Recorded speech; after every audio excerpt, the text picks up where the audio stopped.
Cae la tarde y en un rincón de la ciudad, en un pequeño jardín, alguien cuenta una historia, reflexiona en voz baja o conversa, paseándose bajo los árboles.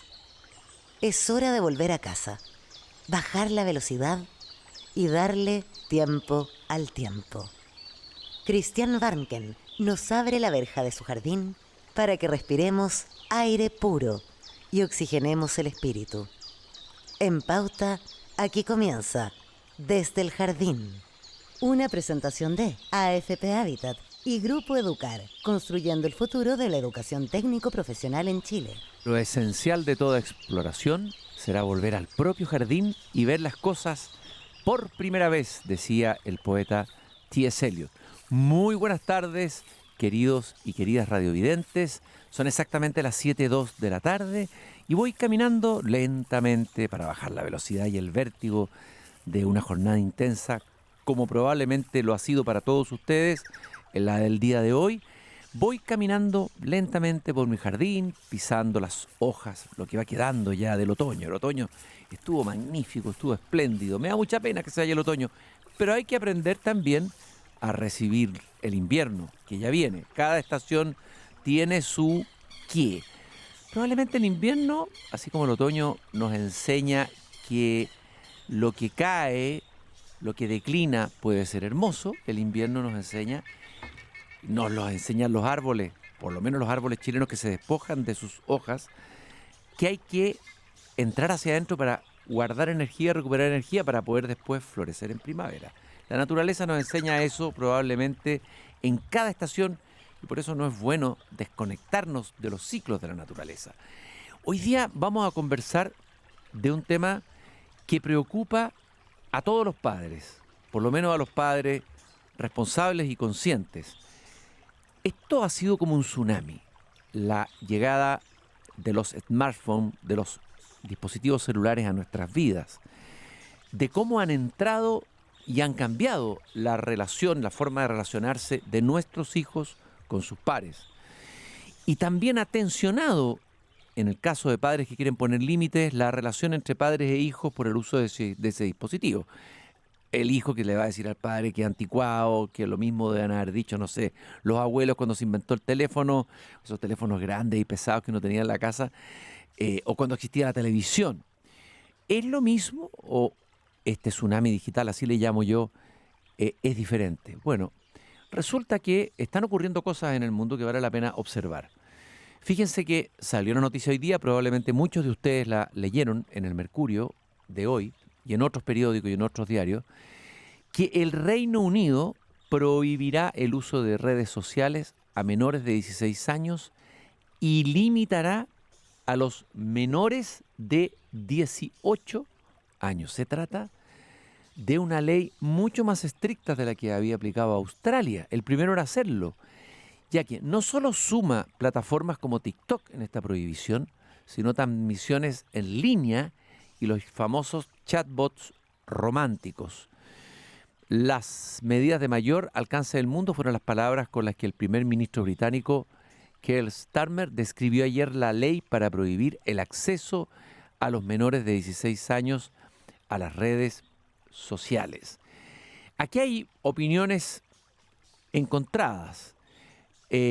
Por ejemplo, en el mismo artículo, Carlos Araoz, doctor en Ciencias de la Información, dice que las medidas, él es rector de la CFT estatal de Arica y Parinacota, que las medidas ignoran que las redes sociales son hoy el espacio de socialización básico de la adolescencia, nos guste o no, afirma.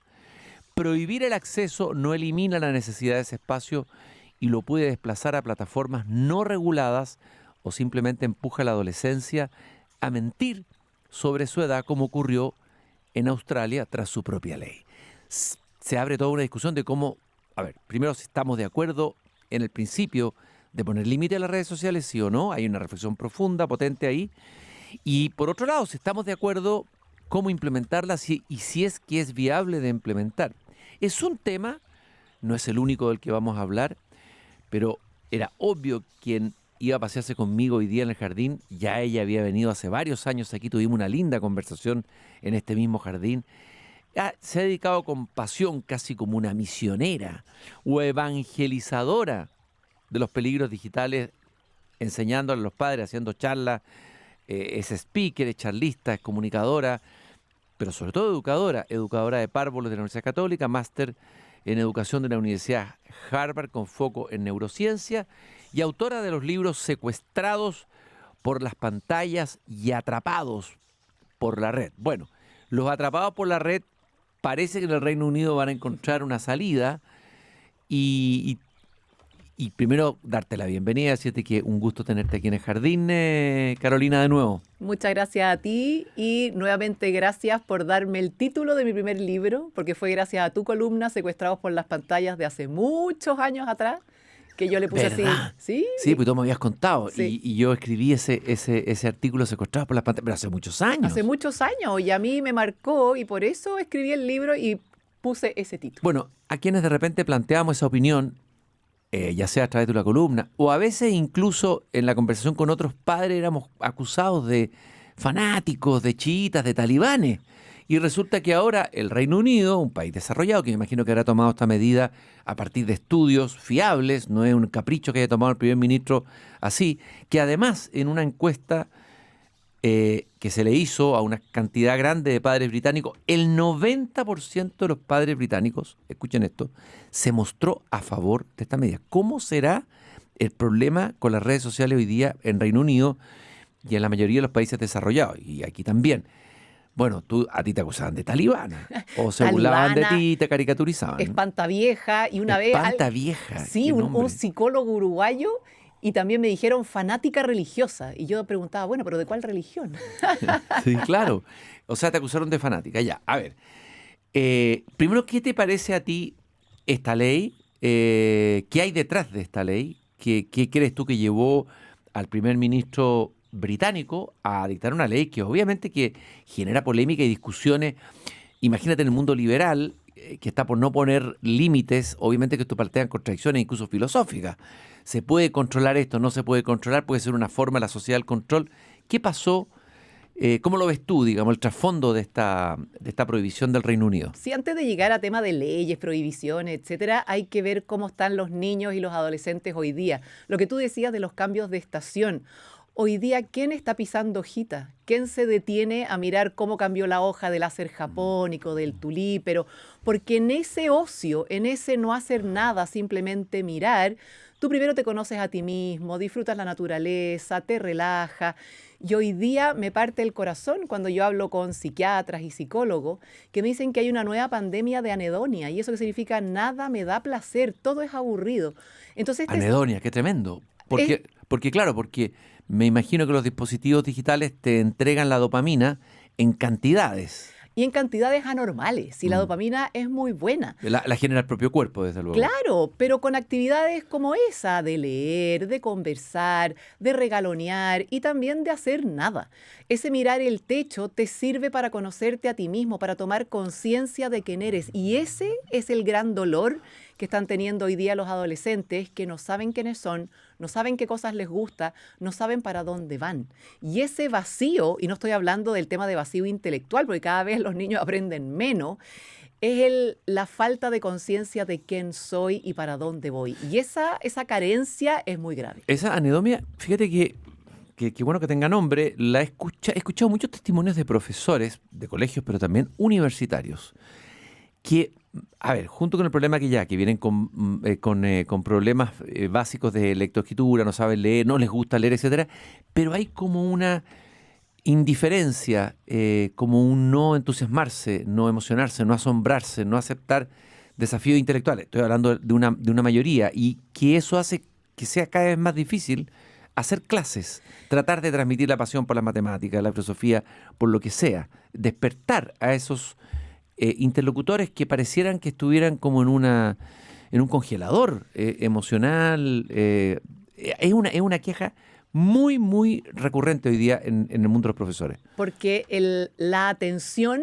es el negocio de hoy.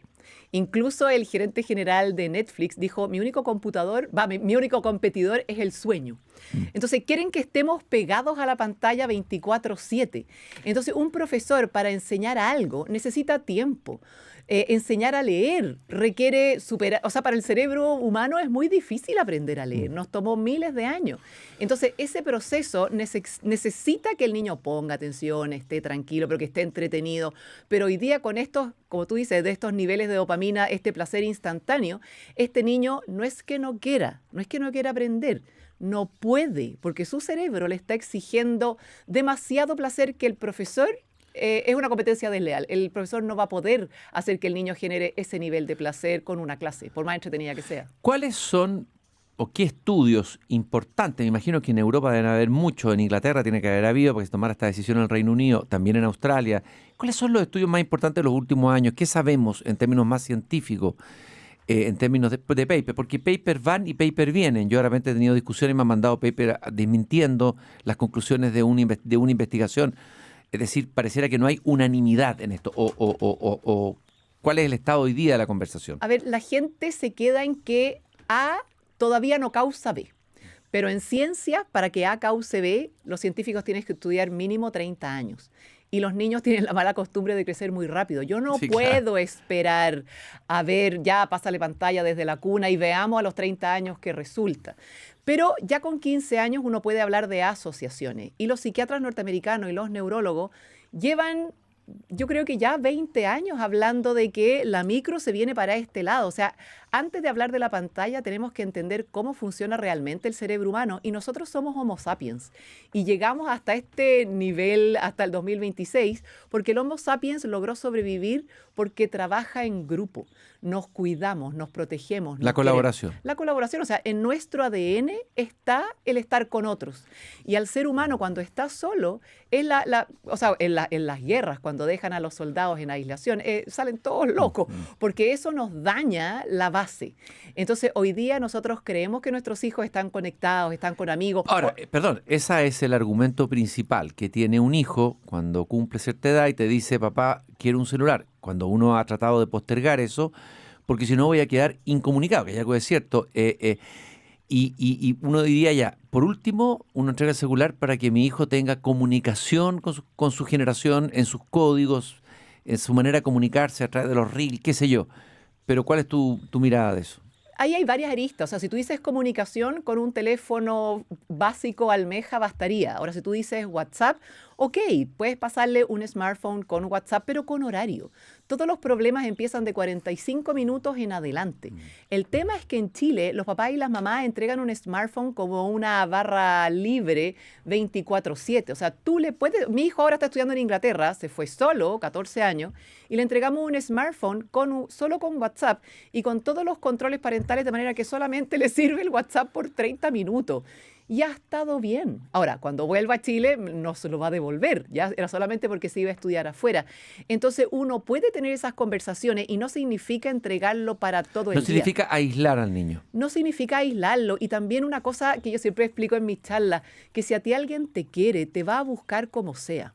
Entonces, ¿cómo yo educo a mis hijos para que los amigos lo quieran? Sean buenas personas, sean generosos. O sea, hay que desarrollar una serie de destrezas y de cualidades para que no se quede solo, porque alguien líder, simpático, generoso, no va a estar nunca solo.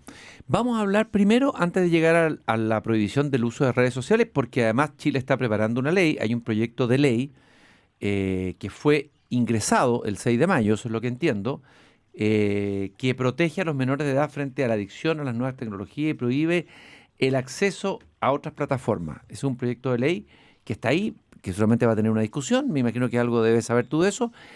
Pero primero, la medida que se tomó de sacar los celulares de la sala de clase. A ver, ¿cuál es el balance tuyo de aquello? ¿Cómo lo evalúas tú? ¿Cuál es la información que dispones como un balance preliminar de estos, ¿cuántos meses? 3, 4 meses sin celular en la sala de clase. Claro, cuando yo estudiaba en Estados Unidos decían, los teléfonos no tienen que estar en la sala de clase porque se distraen y los niños van a querer meterse a otras cosas. Y cuando yo lo decía aquí en Chile hace 8 años, de verdad me tiraban tomate y limones. Me decían, es imposible. Pero bueno, como yo le pongo empeño, hoy día todos los profesores me han dicho que han vuelto las risas a la hora del patio, los niños efectivamente se concentran, los niños se volvieron a mirar a los ojos, volvieron a jugar cachipún y, lo que más me da risa, las enfermeras volvieron a tener trabajo. Porque los niños se caen, se tuercen el tobillo, porque antes, claro, salían de la sala. Se ensucian, ya. Claro. Todo lo que tiene que pasar en una plaza, etcétera, etcétera, etcétera, ¿no? Sí, y muchos profesores tenían terror a este síndrome de abstinencia que les iba a llegar en marzo y nada, los niños realmente volvieron a ser niños y adolescentes, que han habido algunos problemas, obvio, como en todo, pero son más las cosas buenas que las negativas. Ya. Tú has dicho en varias entrevistas, has hablado de que el cerebro de los niños están colapsados, ¿no? ¿Qué significa este colapso? ¿Qué sabemos de ese colapso? El año pasado yo fui a Boston a la conferencia anual de Learning and the Brain y nos llevaron a MIT, a los laboratorios donde tienen estos escáneres, que son el fMRI, el EEG, que son escáneres que valen $3 millones. Y ven en tiempo real, ahí en directo, con videos y con fotos, qué es lo que le hace bien al cerebro con ejercicio y por otro lado qué cosas le hace mal. O sea, esto no es como a mí me tinco, yo creo que. Esto es lo que pasa dentro de la cabecita de un niño. Cuando un niño está jugando a la pelota y se fractura un pie, va a la clínica y te muestran la radiografía. Y ahí tú dices, ya, este es el tratamiento. Pero hoy día tenemos niños tristes, con poca tolerancia a la frustración, niños que no quieren aprender, pero no podemos llevarlo a la clínica para que el doctor diga, sí, le vamos a hacer un escáner y vamos a ver cómo están sus neuronas.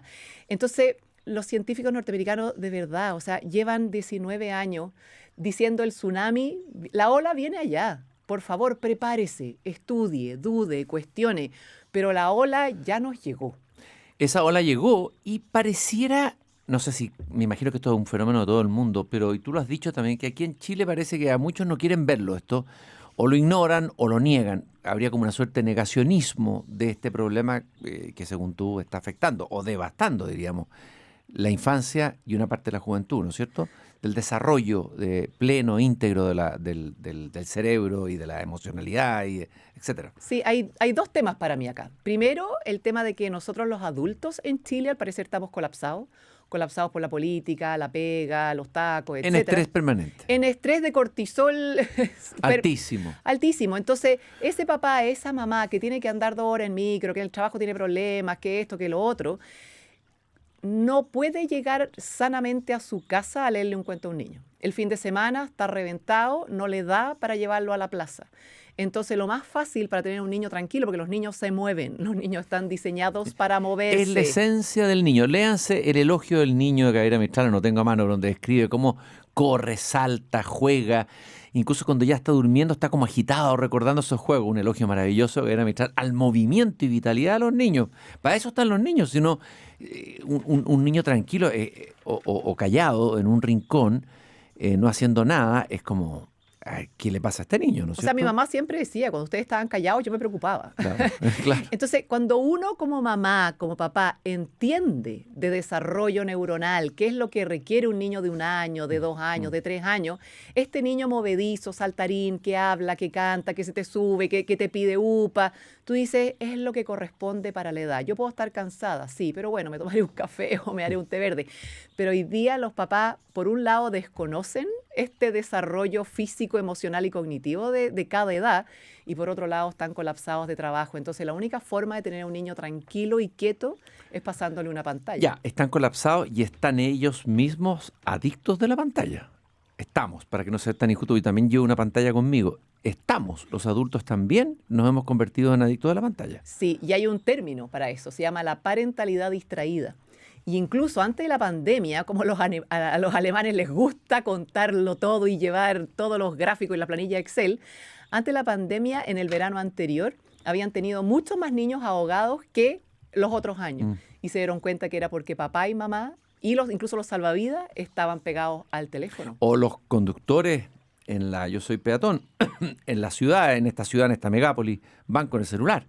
Y muchos accidentes ocurren por esta distracción. O sea, Sí. ya, ok. Entiendo que hay un estudio, por ahí te lo leí también en una entrevista del London, o algo así, School of Economics, el 2015, ¿no? ¿Qué decía ese estudio? Oh, es buenísimo. Piensa que fue hace 11 años.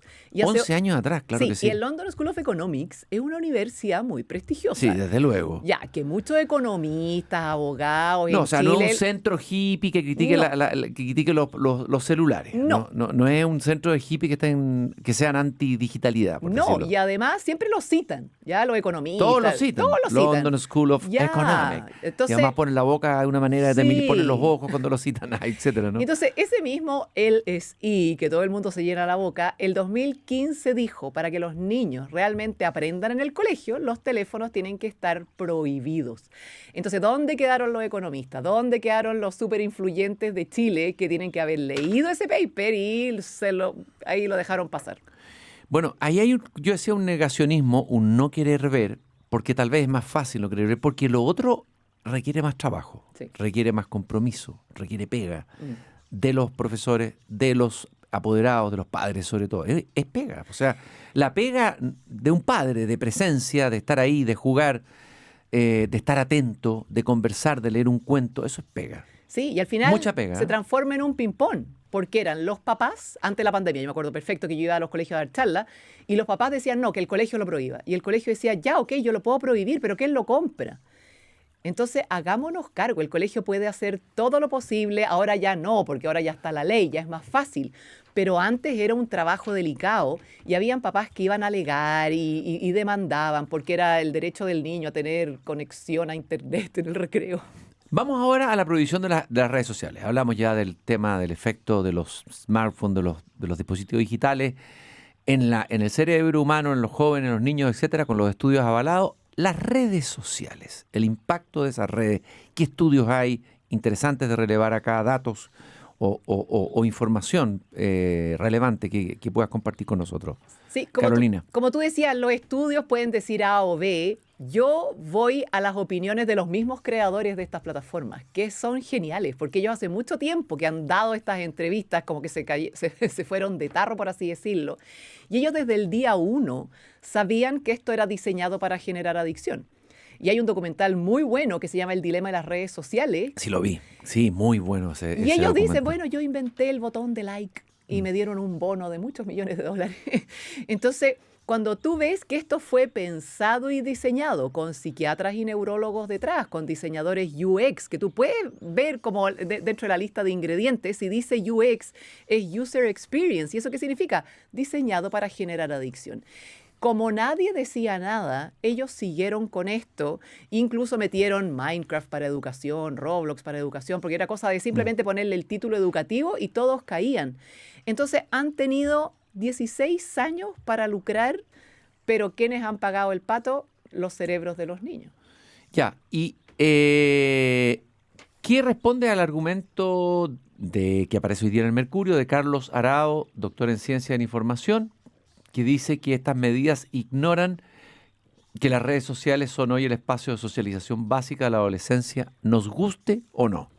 Ahí este caballero no entiende lo que significa la palabra socialización, porque para socializar yo necesito un otro de carne y hueso. Yo no socializo a través de la pantalla.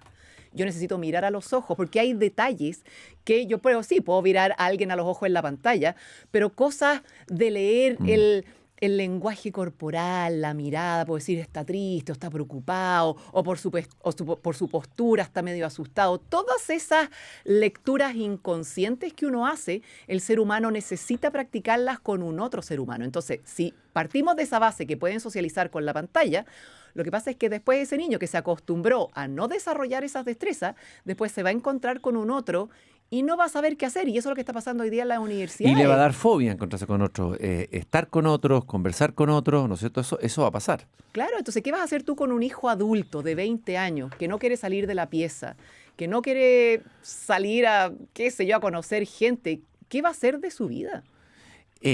Bueno, y él da otro argumento que dice que, claro, que este podría ser interesante de estudiar. Vamos a ver cómo se va a implementar en el Reino Unido. Dice que al prohibir el acceso no se elimina la necesidad de ese espacio, porque claro, ya los jóvenes se acostumbraron a esta forma de comunicación Y lo que va a hacer es desplazarse a plataformas no reguladas, ¿no?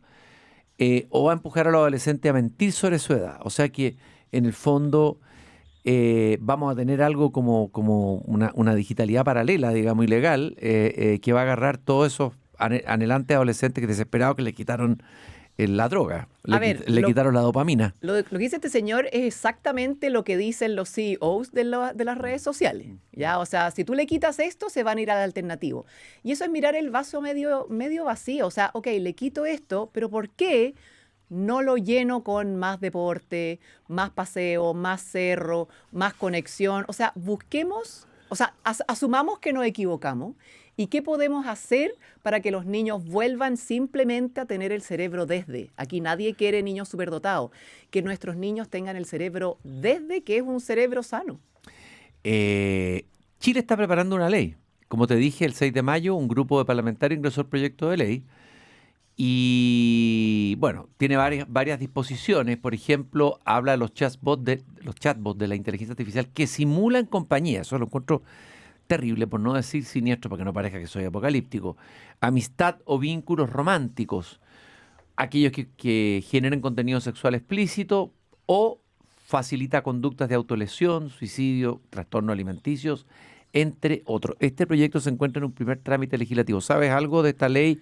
¿Has escuchado? ¿Has conversado con los parlamentarios? Sí, son los mismos más o menos que se movieron con el tema de la prohibición de los smartphones en los colegios y ha sido como un refundido, como le llaman ellos, de varios proyectos. Y esto lo bueno es que un proyecto no tiene color político, o sea, de todo. Es transversal, no es que sea de izquierda o derecha. No, o sea, los de izquierda hicieron cosas, los de derecha también, y ahora están tratando de hacer uno. Y cuando tenga ese uno, ahí me van a invitar nuevamente. Una de las objeciones vino del Partido Nacional Libertario, el ex candidato Kaiser, que rechazamos, que sea obligatorio clave única para entrar a las redes sociales. Es que yo también difiero con el tema de la forma. Yo en ese sentido, yo soy hija de mi padre que no le daba el root a nadie. Claro. Yo sé que el root lo tiene todo el mundo, pero yo al menos cuando me lo piden no lo doy. Y mis hijos se ríen. Y yo creo que la clave única es muy delicada porque es para hacer trámites con el Estado. Ahora, yo confío en el Estado. Pero no confío en Mark Zuckerberg, entonces no me atrevería a meter mi clave única a una App Store para que, aunque me digan que no va a pasar nada, yo dudo. Debería haber otra alternativa. O sea, tiene que buscarse otra alternativa. Sí, esa es mi opinión. No es tan fácil. No, pero es cosa de hablar con ingenieros, con gente del cibercrimen, con la PDI, que ellos tienen que saber más o menos qué cosa uno podría hacer. Estoy caminando en mi jardín con Carolina Pérez. Ella es educadora de párvulos, pero sobre todo una apasionada promotora de sacar a los jóvenes del secuestro, así la ha llamado ella, de las pantallas, a los atrapados por la red. Ahora, es verdad que ya los jóvenes se adaptaron a esta especie de nueva, ¿cómo llamarla?, esfera tecnológica en la que están viviendo, digital, ¿no? Están viviendo dentro de ella y para ellos es lo natural. Ahora, sacarlos de ahí, si se lograra, digamos, profundizar, por ejemplo, la prohibición de los celulares en distintos espacios, etcétera. Si se lograra prohibir el uso de las redes sociales, etcétera, etcétera, etcétera, vamos a tener ahí un problema de transición no menor, que no es una cosa que se pueda solucionar personalmente, que requiere algo a nivel educacional, social, cultural, no sé. A nivel de gobierno. Sí, depende de la edad. Y esto lo dicen los psiquiatras norteamericanos. O sea, de 14 años para arriba es más complicado quitar todo de una vez si es que no tienes tratamiento psicológico o psiquiátrico. Y ahora, de 14 para abajo, simplemente con salir a jugar a la pelota, hacer experimentos científicos, ir a un museo, qué sé yo, a pasarlo bien, no sería tan terrible. Pero son los más grandes. Son los más grandes que se criaron con esta dependencia. Ya, y tu esperanza va entonces más por los más chicos, digamos, los más niños, los que van a alcanzar a vivir, por ejemplo, en el colegio, que ya no van a ver celular, eso va a ser un paso. Y esta noticia seguramente va a provocar más conciencia en esos padres de esos niños, esto que pasó en el Reino Unido. Porque además en Chile siempre tendemos a imitar que lo mejor se hace afuera, etcétera, sobre todo en los países desarrollados, ¿no? Claro, y eso es lo bueno, se está poniendo el tema en la mesa para conversar. Entonces hoy día hay muchos adolescentes que obviamente están indignados con esta medida. Incluso una niñita en Inglaterra, una periodista la entrevistaba y le dijo la periodista, bueno, ¿y qué vas a hacer ahora con todo tu tiempo libre? Y súper seria y enojada dijo, voy a mirar las paredes. Bueno, también es bueno mirar las paredes. Pero puede encontrar muchas cosas en las paredes. Pero claro, por eso. Por favor, los tiempos muertos no se crea que son muertos, son tiempos vivos. Carolina, qué gusto haberte tenido nuevamente en el jardín. Espero que volvamos a caminar de nuevo y sigamos conversando porque esto es un tema en desarrollo. Vamos a ver cómo viene la mano, qué es lo que va a pasar cuando salga la ley. Cuando salga la ley en Chile. Siempre yo recuerdo, Carolina, una efeméride que tenga que ver con un escritor, un filósofo, un pensador. Y hoy día, o sea, en realidad el 19 de junio, o sea, mañana, ¿no es cierto?, se celebra el nacimiento en 1623 de un hombre extraordinario. Blaise Pascal nacía en Clermont-Ferrand, en Francia. Moriría muy joven, en 1662, en París. Fue matemático, fue físico, religioso, pero además fue un filósofo que no alcanzó a escribir un sistema filosófico porque sabía que se iba a morir y a la muerte le estaba pisando los talones, murió muy joven, y escribió un libro muy rápido con pensamientos, muy apurado, para dejar algo de todo lo que bullía dentro de él. Él tuvo una conversión religiosa en un puente, una historia muy bonita. Pero ese libro ha sido muy interesante, ha tenido influencia muy potente en la filosofía y en el pensamiento, y se llama Pensée, pensamiento. Algunas de las frases que dijo Blaise Pascal, de las más famosas. El corazón tiene razones que la razón no entiende. Eso va a tener todo un efecto en una línea intuicionista en la filosofía, en Rousseau, en Henri Bergson, etc. Y esta otra es muy, muy interesante. El hombre no es más que una caña, el ser más débil de la naturaleza, pero es una caña que piensa. O sea, una gota puede romper esa caña, un viento, pero es una caña que piensa. Eso tenemos que recordarlo hoy día, en que estamos tan exaltados con la inteligencia artificial, pensar la dignidad del pensamiento en el ser humano, lo importante que es. Luego dice esta frase para todos los que hoy día no resisten estos tiempos muertos de los que hablábamos, los tiempos de aburrimiento, los mirar las paredes, decía Pascal. Todos los problemas del hombre provienen de su incapacidad para sentarse tranquilamente y quedarse quieto en su habitación. Y él hablaba del rey sin divertimento. Se refería a que los reyes, en esa época en Francia, iban rodeados por una corte que los iban entreteniendo para que no cayeran en un estado melancólico, se pusieron a reflexionar, tal vez hacerse preguntas difíciles o mirar cómo vivían sus súbditos. Entonces los andaban entreteniendo todo el tiempo. Los llevaban a la casa, les contaban chistes, lo entretenían. Y él plantea el rey sin divertimiento. Ese es el verdadero hombre que es capaz de enfrentarse con su vacío, que es capaz de enfrentarse con sus preguntas y que no necesita estar permanentemente en estado de divertimento. Así que un homenaje a Blaise Pascal y nos vamos a ir a la pausa. Ya estamos de regreso con Cristian Barken directamente desde el jardín en Radio Pauta 100.5. Continuamos caminando por este pequeño jardín al fin del mundo. Son exactamente las 7:38 de la tarde. Ahí se escucha ese ruido delicioso, maravilloso, de ese, Gabriela Mistral lo llamaba regato, una palabra que ya nadie usa. Es como un riachuelo que entra adentro de los jardines, que recorre, riega los huertos, etc. En una caminata otoñal. Hoy día, en este jardín, tengo a un ser humano que combina dos dimensiones que parecen estar muy separadas siempre, lo que es, yo creo, un absurdo, una idea hecha. Por un lado, ingeniero comercial, ¿no?, con una formación potente, y por otro lado, poeta y narrador también por los últimos libros. Poeta e ingeniero comercial, me gusta esa combinación. Había un escritor romántico, Novalis, que era ingeniero de minas y poeta y autor de los famosos himnos a la noche. Todo es posible, así que ingenieros, anímense a la poesía, y poetas, no sé si se animarán, anímense por la ingeniería comercial porque les puede ir un poquito mejor.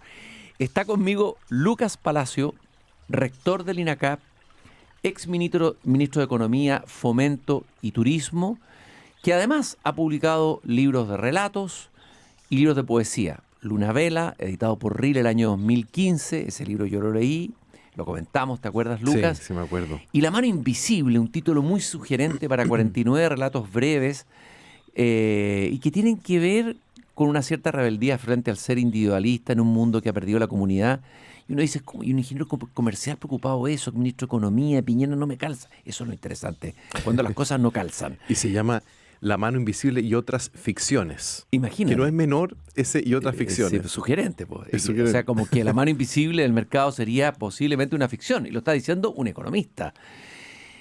Vamos a conversar con Lucas Palacio. ¿Por qué lo invitamos al programa? Lo invitamos para hablar de la preocupante, alarmante tasa de desocupación, el problema endémico, ya que se ha vuelto endémico y que se ha agravado y profundizado del desempleo, el desempleo juvenil, el desempleo de las mujeres, con cifras mucho más altas. Vamos a hablar también qué pasa ahí, cómo lo estamos enfrentando como país, cómo habría que revertir esto. Pero también vamos a hablar de un tema que ha aparecido varias veces aquí en el Jardín en distintas conversaciones, que es si no estaremos generando en el sistema de la educación superior a cesantes ilustrados. Muchos hablan incluso de que con el tema de la inteligencia artificial van a ser legiones de cesantes ilustrados. Hay algunos que hablan incluso en escenarios más apocalípticos de estallido social, y con estallidos con cesantes ilustrados dicen muchos analistas, bueno, están haciendo de futurólogo porque no sabemos lo que va a pasar realmente, a lo mejor no va a ser así. Pero ahí hay un tema importante que hay que abordar como país. Y bueno, y como Lucas, tú eres rector del INACAP, que es una institución que está en todo el país, está en contacto, primero que nada, con las regiones, estás en contacto con el tema de la educación técnica, que también la he relevado varias veces aquí en el programa. Nosotros damos siempre el ejemplo de Alemania, de otros países desarrollados, donde está dignificada y colocada en el lugar que le corresponde la educación técnico-profesional. Y aquí seguimos todavía como en una ilusión de ciertos títulos y de ciertas carreras yendo a los mismos cajones, todos los alumnos van ahí como manada. Ya, Lucas, partamos hablando del desempleo, que me imagino que te debe preocupar como economista, fuiste ministro de Economía. Una tasa de desocupación del 9,1% en el trimestre de febrero-abril. Pero se supone que hay una tasa de desempleo combinada, y me lo tenéis que explicar porque eso es muy técnico, que es mayor. O sea, que en realidad habría más cesantes que lo que está indicando esta cifra. Partamos por ahí. Sí. Bueno, en primer lugar, nos hemos acostumbrado en Chile a hacer estos análisis respecto de los cambios marginales en las cifras. Pero cuando hablamos de 9,1% de desempleo, estamos hablando de 944.794 cesantes. Mil cesantes, o sea, casi un millón de personas. Casi 1 millón de personas cesantes. Impresionante cifra, tremenda. Y el problema, y la tasa combinada, que es una tasa que usan mucho los economistas, le suma al desempleo, que básicamente son personas que buscan trabajo y no lo encuentran, ya sea en el mundo formal o informal, pero no lo encuentran. Le suma a aquellas personas que no están buscando activamente trabajo, pero que trabajarían si es que tuvieran la oportunidad de hacerlo. ¿Ya? Y esa cifra ha ido incrementándose fuertemente y hoy está en un poco más del 18%. Es decir, la tasa de desempleo combinada, el desempleo nacional, más el desempleo potencial, digamos, de esta cifra, alcanza los 2 millones de personas. 2 millones de personas en Chile, que el mercado laboral no le está dando una oportunidad para sacar adelante Lucas, a su pero familia. eso, desde el punto de vista social, es una bomba de tiempo. Claro, por eso mismo que el problema del desempleo no es un problema económico solamente, es sobre todo un problema social. Porque estas 2 millones de personas, Cristian, no se distribuyen de manera homogénea en toda la población. Afecta principalmente a los quintiles de más bajos ingresos. Por ejemplo, a los 2 quintiles de más bajos ingresos, quintil primero y el segundo, ahí podemos sumar inmediatamente 1.100.000 personas que están en esta situación. Si sumamos al tercer quintil, ya llegamos al 1.500.000 personas. Entonces, de estas 2 millones de personas que no consiguen, no pueden trabajar, necesitando hacerlo, 1,5 millones están en los 3 primeros quintiles de ingresos. Es decir, incluso en las cesantías hay desigualdad, por decirlo de alguna manera. Exactamente. ¿No es cierto? Es impresionante. Ahora, se ha repetido y se repite, lo repiten, bueno, del gobierno, y se repiten también algunos políticos de oposición, que detrás de esta cifra hay rostros, seres humanos, es vidas concretas, seres humanos con nombre y apellido, con vidas individuales, con dolores individuales, y que algo hemos hecho mal para llegar a este punto, y que lo que se necesita es mayor crecimiento y que mayor inversión, que esa inversión va a traer crecimiento y que ese crecimiento va a traer empleo. Es tan simple. A ver, ¿por qué hemos llegado a este escenario? y cómo podemos salir de él y si la varita mágica del crecimiento es la única salida al tema del desempleo. Mira, en primer lugar, es importante darnos cuenta que todo problema económico es social y todo problema social es económico finalmente. ¿Mm? Y en las cifras que estamos observando son muy alarmantes porque además, como decía, no se distribuyen de manera homogénea en toda la población. De hecho, el desempleo directo del primer quintil de ingresos alcanza el 18%, mientras que en el quintil de más altos ingresos alcanza el 4%. Entonces no es equivalente. Segundo, si hacemos un zoom en los más jóvenes, personas que están entre 15 y 24 años, el desempleo juvenil, alcanzamos la cifra del 22% de desempleo. Es una cifra gigante, inmensa. Claro, entonces, fíjate lo que ocurre. Esa falta de esperanza en poder trabajar finalmente, ser parte del desarrollo, también va permeando en la tasa de deserción escolar. Hoy tenemos entre 40 y 50 mil niños y jóvenes que ya no están en el sistema escolar, y si sumamos una exclusión educativa que acumula a las personas que han interrumpido su trayectoria y no han terminado cuarto medio, son 227 mil personas.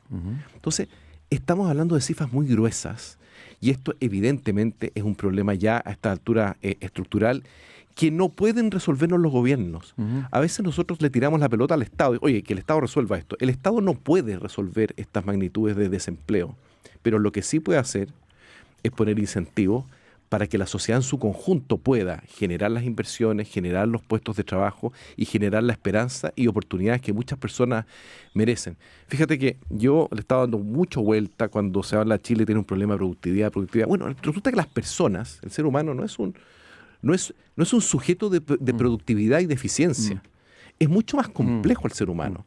Entonces, si nos preguntamos por qué deserta un joven de un liceo, por ejemplo, o por qué no se informa suficientemente para tomar una decisión de estudios de la educación superior. ¿Y cuáles son las respuestas a esas preguntas? ¿Cuáles son las causas más profundas? Yo creo que tenemos que darnos cuenta que el ser humano necesita esperanza, expectativa, de ser parte de una comunidad. Hemos creado, tú mismo lo dijiste, una sociedad en extremo individualista, consumista, claro. Incluso a estos niveles. Y porque entonces no encuentran un espacio en la sociedad. Siempre lo hablaba una vez con Joaquín García Huidobro, en una entrevista que le hice hace tiempo, se habla de Estado y de mercado, pero se olvida la tercera pata, comunidad, que la comunidad es como el colchón, ¿no es cierto? Es como el tejido que permite que tanto el Estado como el mercado operen y funcionen, porque si no hay comunidad, primero hay una pérdida de sentido completa, ¿no? Se pierde el sentido colectivo, no hay un relato común,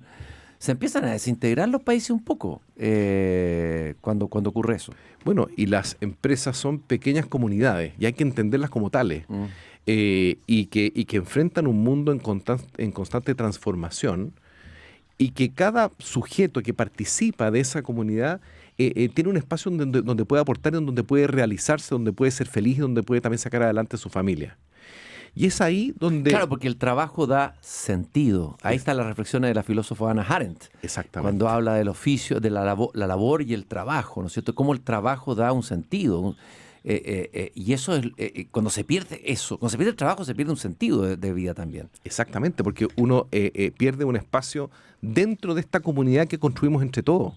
Entonces, reducir la lectura de estas cifras, que estamos tan acostumbrados a verla, que no, mira, que aumentó uno, que aumentó dos, y más a las mujeres, a los hombres, lo vemos en porcentaje. Por eso yo decía, son casi 1 millón de personas que están cesantes y otro 1 millón adicional que ya tiraron la toalla y ya no están buscando trabajo. Entonces, ¿qué hacen esas personas? ¿Cómo subsisten? Muchos de ellos a costa de programas de transferencia del Estado. ¿Es eso suficiente para construir una sociedad que nos agrupe a todos con un propósito común? La respuesta es no. No, desde luego. Y además eso puede tener efectos malos a largo plazo, ¿no es cierto? La verdad es que son efectos insostenibles en el largo plazo. De hecho, cuando uno analiza la historia y ve qué hicieron los países, por ejemplo, después de la Segunda Guerra Mundial en Europa, Alemania, Italia, que están completamente devastados, sin ningún Estado, hiperendeudados, ¿qué hicieron? Bueno, se agruparon al sector público, al sector privado, a las empresas, a la academia, en cada una de las regiones, cada uno de los, digamos, los espacios territoriales, y alinearon e identificaron qué cosas podían sacar adelante en conjunto. Eso que tú estás diciendo debiera aplicarse hoy día en Chile. Estoy pensando en las regiones, yo que vengo de las regiones, que estuve viviendo en una región, y Y ahí me parece que falta una mirada de largo plazo, desde la clase política, una mirada estratégica de largo plazo, de esta colaboración pública, privada, Estado, de ver qué es lo que necesita cada región, dónde hay que invertir, dónde hay que potenciar, etcétera. ¿Qué hay que hacer? No solo falta esa mirada de largo plazo, que estoy muy de acuerdo. O sea, nosotros estamos ahogados en el inmediatismo en Chile. O sea, no somos capaces de levantar la cabeza. Y todos los proyectos que valen la pena en los países tienen una visión de largo plazo. Por ejemplo, la educación, por ejemplo, la inversión, por ejemplo. Pero no solamente falta eso, sino que falta un involucramiento de toda la sociedad para darnos cuenta que tanto en materias de educación como en materias de desarrollo, de cohesión social, no basta tirar la pelota al córner. Cada uno de nosotros tiene algo que hacer al respecto, tiene un aporte que hacer. Y lo otro que a mí me parece que es fundamental es darnos cuenta, Cristian, que Chile, tú viviste en regiones, yo también lo hice, es muy diverso. Nosotros no podemos meter dentro de un mismo saco la realidad que ocurre en Arica versus la que ocurre en Puerto Montt o en Punta Arenas o en Rancagua. Son realidades completamente distintas y eso enriquece a nuestro país. Por lo tanto, desde luego, en cada tremenda región, riqueza. nosotros podríamos hacer ese ejercicio de identificar cuáles son las ventajas que tiene la región, las ventajas endógenas, competitivas, y poder alinear los esfuerzos públicos, privados y también de la academia para generar más oportunidades, más cohesión social y una sociedad que sea finalmente más feliz. Y eso es lo que nos permitiría crecer hacia el futuro. Hay como síntomas, uno tiene que ir pulsando, observando nuestra sociedad, ¿no es cierto? Uno de los temas que hemos hablado también aquí en este programa es el tema de la caída de la tasa de natalidad, el envejecimiento de la población. A ver, ese es un síntoma. Uno podría decir que el otro síntoma es el desempleo, que se ha vuelto endémico. A ver, ¿cómo hacemos una correlación entre esos dos síntomas? ¿Cómo juegan entre ellos? ¿Qué nos está diciendo? ¿Cuál es tu mirada sobre eso? Es muy interesante lo que estás planteando porque, a ver, Chile tiene la tercera tasa de natalidad más baja del mundo. Primero es Corea del Sur, segundo es Singapur y Chile es la tercera. Fuerte, ¿no? Es muy fuerte y uno se pregunta, bueno, ¿qué ocurre? Pareciera ser que tener un hijo en Chile hoy es un acto heroico para mucha gente, porque se le cierran todas las puertas de manera inmediata. Por eso es tan importante que también la política pública y digamos una visión un poco más de comunidad desde el mundo empresarial y de servicios a todo nivel, también le abra puertas a esta realidad que finalmente nos atañe a todos.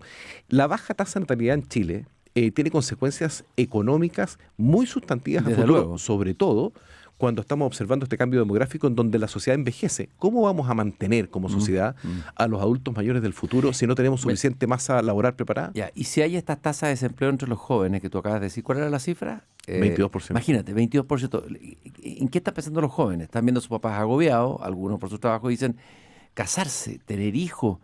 Es una carga adicional. ¿Qué sentido tiene? Claro, se cierran más las puertas, va a ser todo mucho más difícil. Entonces, romper ese círculo, pucha, que es complicado, requiere un cambio de mentalidad en los que gobiernan, los que están haciendo las políticas públicas, un cambio cultural, en fin, un cambio necesitamos aquí. Sin duda, y tiene que ver con lo que has planteado tú, de una sociedad consumista, individualista en exceso, en donde todos estamos en una carrera por tener más y por destacarnos respecto de eso, pero no reparamos y tampoco se enseña lo importante de poder construir una comunidad que nos abarque a todos, digamos que le brinde un espacio a cada una de las personas que habitamos, que vivimos en esta tierra. Eso nos está pasando la cuenta incluso desde el punto de vista económico. Si la baja tasa de natalidad tiene consecuencias económicas significativas. Qué interesante escuchar esto en la boca de un ingeniero comercial y exministro de Economía. Es potente. Estoy caminando en el jardín con Lucas Palacios, rector del INACAP, exministro de Economía. A ver, tú diriges un instituto muy importante de educación técnico profesional, como dije al comienzo, que tiene sede en todo el país, que tiene una historia, etcétera. Ayer hablaba, creo que ayer o anteayer, hablaba con un invitado aquí al programa, Pablo Ortúzar, que decía que estamos generando una masa de cesantes ilustrados, o sea, de personas que van a recibir un título de cartón Escribió un libro, Sueños de Cartón. Escribió un famoso libro, Sueños de Cartón, y es un tema que además escribió una columna hace poco que salió también la tercera. A ver, ahí también parece que estamos mal orientados y parece que hay otro camino posible y que tiene que ver con la educación técnico profesional, me parece. ¿Cuál es tu mirada ahí, Lucas? Primero, INACAP es una institución muy grande, es la más grande de Chile. Tenemos 116.000 estudiantes en todas las regiones del país. Y nosotros tenemos una promesa de valor con nuestros estudiantes que es que su trayectoria formativa se pueda transformar en una trayectoria laboral futura, para lo cual nosotros trabajamos y nos adaptamos a las necesidades de cada una de las regiones, trabajamos con los sectores productivos y de servicio en cada una de las regiones, y eso lo hacemos a través de un análisis cualitativo y cuantitativo, porque nuestros estudiantes necesitan eso para poder sacar adelante sus familias, para que exista esta movilidad social de la cual conversábamos. Y tenemos una empleabilidad de más del 90%. ¿Más del 90%? Más del 90% al primer año, y con un sueldo promedio líquido al egreso de un poco más de $1.000.000 en todas nuestras carreras. Y esto lo hacemos trabajándolo. ¿Qué es lo que ocurre con lo de los sueños de cartón que dice Pablo? Chile desarrolló políticas públicas que facilitaron el acceso a la educación superior. Y la gratuidad. La gratuidad, pero antes de eso el CAE y así sucesivamente. Entonces, los objetivos, los incentivos para las instituciones fueron alineados para aumentar el acceso, para llenar las salas, pero no para dictar carreras que tengan alguna relación con las necesidades propias del país. Y por lo tanto, lo que se ha creado muchas veces son máquinas de frustración para muchos estudiantes que estudian 6,4 años. Eso dura una carrera universitaria promedio en Chile, 6,4 años, el doble excesivo de lo que duran los países desarrollados. Eso se puede acortar completamente. Sí, y para eso también habría que mejorar la educación secundaria, que ha caído mucho en calidad. Y entonces, claro, porque los primeros años de la educación universitaria son propedéuticos. Tienen que nivelar justamente a alumnos que llegan con las habilidades mínimas, no llegan con esas habilidades mínimas esperadas. Mira, hay bastante de eso. Pero también hay que decirlo, que no existiendo los incentivos adecuados para las instituciones de educación superior, y no a veces preguntándose éticamente si es que lo que están enseñando tiene una posibilidad de proyección real, entonces hay muchas instituciones, yo no me refiero a las instituciones de mayor calidad en Chile, que hay varias que son de muy buena calidad y hacen muy buen trabajo, pero hay otras que a mi juicio son mediocres y dictan carreras que no tienen ninguna proyección laboral real. Y eso a mí no me parece que sea ético, Cristian, porque al menos debieran informar cuáles son los niveles de empleabilidad que dichas carreras tienen después, porque hay muchas personas que estudian por vocación, perfecto, pero es bueno que sepan cuáles son los niveles de empleabilidad real que tienen esas carreras, porque a lo mejor cambiaría su decisión. Ahora, para que estos alumnos que egresan de los colegios miren hacia la educación técnico profesional, también hay que requerir un cambio cultural. Yo te decía recién el ejemplo de Alemania, pues son países que hay una cultura y una intencionalidad en el sistema educativo, incluso en cómo preparan los egresos los alumnos, cómo los van ubicando, pero requiere un cambio cultural muy grande. ¿Cómo se hace ese cambio? Porque uno escucha, va a los colegios, conversa con los alumnos y dice, ¿qué vas a estudiar tú? Ingeniería comercial, perdona, derecho. Vaya alguien a hacer una carrera humanista porque ese es un loco desatado, ¿no es cierto? Sí. Que va a tener que enfrentarse a su papá. Bueno, dejemos eso al lado. Y alguien que diga, voy a estudiar una carrera técnico profesional, se van a dar todos vueltas y lo van a mirar. Estoy hablando de los colegios de la élite chilena. Sí. ¿Cómo se cambia esta mentalidad? Mira, en primer lugar, si pudiéramos hacer una definición de Chile respecto a esta materia, Chile es el país de los prejuicios. Sí, es verdad. Nosotros hemos construido ciertos prejuicios que no corresponden tenemos a ciertos la cajones realidad. mentales. Cajones mentales andamos metiendo a las personas y todo. Sí, eso es verdad. Una sociedad muy segmentada, en que las decisiones son muy de clase, como la que tú decías. Sí. Se estudian 3, 4 carreras tradicionales en tales y cuales universidades, y el resto básicamente no existen esos grupos socioeconómicos. Y entonces ese no es el único prejuicio. También existen prejuicios, por ejemplo, contra la mujer en ciertos ámbitos en donde de las ciencias, las matemáticas, las ingenierías, las tecnologías. Nosotros lo vemos en INACAP y hemos generado iniciativas para poder romper con ese prejuicio de manera bastante exitosa. Ya. Gracias a Dios. También tenemos prejuicios con los adultos y adultos mayores en temas tecnológicos que tampoco tienen ninguna razón de ser, y vamos a contracorriente respecto de los países ¿qué es lo que están desarrollados. haciendo con los adultos mayores? Eso me parece interesante. Mira, Esos son los descartados. Eso sí que son los descartados, los adultos sí, mayores. increíblemente ahora estos últimos 2 años han ido aumentando su empleabilidad, porque también increíblemente el mundo actual requiere de personas que sepan trabajar en equipo, que tengan pensamiento crítico, criterio, y eso en general lo tienen personas que han tenido más cercanía, han trabajado durante más tiempo. Nosotros para poder ir rompiendo este prejuicio y para poder facilitar la reconversión laboral de mayores de 50 y de 60 años, este año, por ejemplo, tenemos una beca que se llama la beca plateada, que beneficia a todas las personas que no tienen acceso a la gratuidad entre 50 y 59 años con un 50% del costo de la carrera, de toda la carrera.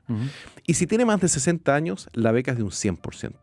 Mira qué maravilla. Entonces, y esto ha significado que miles, Además que literal, eso lleva a personas que ya están, que deberían estar preparados para jubilar, a activarse y ponerse a estudiar, ¿no es cierto? es que no solo eso, Cristian, y si lo eso que ha va a usar- ocurrido es algo muy... Y el diálogo con las nuevas generaciones, ¿cómo se da eso? Esa relación de estudiantes de mayores, digamos, y estudiantes de las nuevas generaciones. ¿Qué pasa ahí en esa, Sí. en esa... Mira qué interesante lo que estás diciendo, porque lo que ha ocurrido con estos estudiantes mayores que tienen más experiencia es que en talleres, nosotros tenemos más de 1.200 talleres en todo Chile, en nuestros talleres de mecánica, de electrónica, de mecatrónica, de todo duro, en las aulas, se han transformado en unos faros al interior de esos recintos. ¿Por qué? Porque finalmente el ser humano siempre ha aprendido en comunidades que son diversas, Desde en donde hay luego. personas de distintas edades, en donde hay hombres, mujeres, Obvio. personas de distintas disciplinas. Ahí se genera mayor creatividad, mayor en la interdisciplina, se genera una mayor innovación. Entonces, eso es lo que hemos encontrado, son un gran aporte en el aula, en los talleres, estas personas que han ingresado con más experiencia, básicamente lo que buscan es una reconversión laboral. Oye, a ver, tú hablabas de que ustedes tenían una 90% de empleabilidad. A ver, ¿cómo trabajan eso? ¿Cómo lo pueden lograr? A ver, Nosotros ¿en qué trabajamos consiste muy esa- activamente con el sector productivo y de servicio.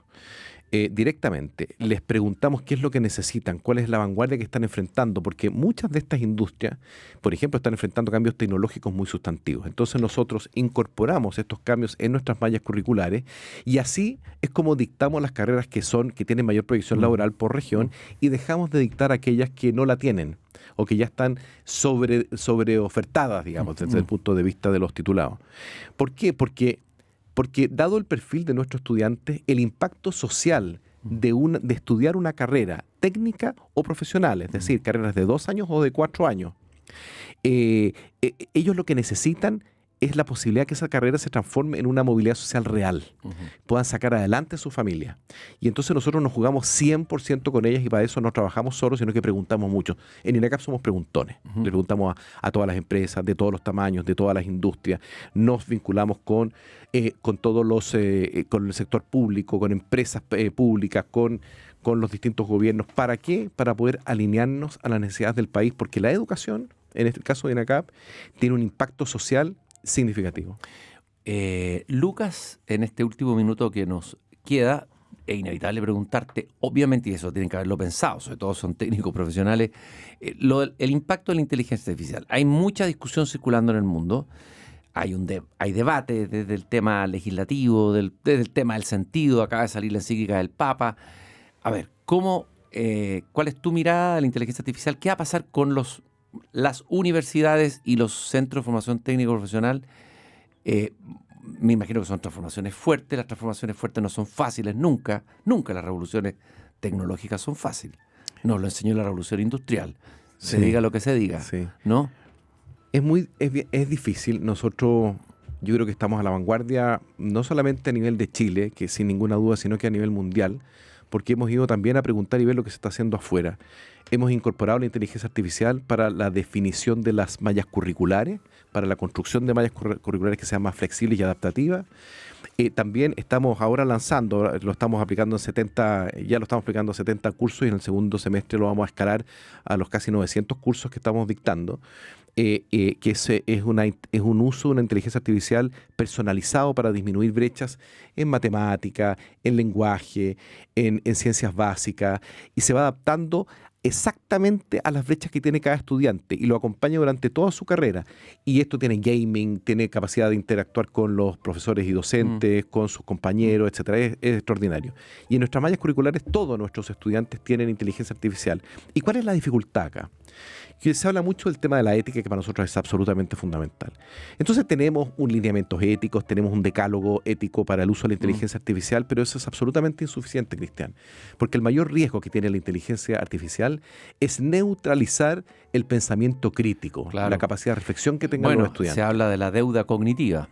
Claro. Entonces, que se vaya acumulando una deuda cognitiva. Es decir, esperar que toda la respuesta va a venir desde afuera, ¿no es cierto? No viene desde adentro y paralizar o inmovilizar la capacidad de pensar, congelar la capacidad de pensar, por así, ¿no? Claro, entonces nosotros lo que hemos hecho es, lo hemos abordado esta problemática desde el punto de vista de cómo hacer que nuestros estudiantes no pierdan este pensamiento crítico y utilicen la inteligencia artificial siempre desde el punto de vista de co-crear con ella, pero nunca de ser un consumidor nato de la inteligencia artificial, en donde le pregunta todo lo que tiene que hacer porque se equivoca y no necesariamente es humanizante cuando y se ese utiliza de esa consumidor forma. nato se va a transformar en un esclavo de la máquina. Pues, Sí. tiene que ser la máquina al servicio del hombre, la Sí. inteligencia artificial al servicio del humano. Exactamente. Esa es la énfasis. Sí. Lucas, te quiero agradecer esta... ¿Puedo decir una última cosita? Por supuesto. Mira, yo soy Me optimista. van a tirar la oreja, Sí, pero... es muy cortito. pero Yo soy optimista por lo siguiente, porque... hay unos jardineros aquí que de repente me No, son 30 molestan. segundos. Soy optimista porque yo noto un cambio de mentalidad en el empresariado chileno en esta materia con el tema del empleo. Nosotros estamos con la CPC y todas sus ramas, estamos empujando un proyecto que se llama Motores Productivos Regionales, que ponen el ojo en la persona, en poder hacer del empleo una herramienta de transformación social para muchísimas más familias. Ya lo comenzamos en Los Ríos y estamos partiendo ahora con el resto de las regiones. Es un muy bonito proyecto que podría ser revolucionario para Chile. Bueno, es una buena noticia, son brotes verdes, de repente hay que ver estas iniciativas positivas, ver el vaso medio lleno. Lucas Palacios, rector del INACAP, ingeniero comercial, exministro de Economía y además poeta y narrador. Se nota cuando alguien tiene la sensibilidad del poeta y del narrador, se nota en esta conversación, se nota en lo que has dicho y en tus reflexiones. Lucas, fue un gusto haber conversado contigo y caminado contigo esta tarde en el jardín. Al revés, un tremendo gusto para mí, Cristian.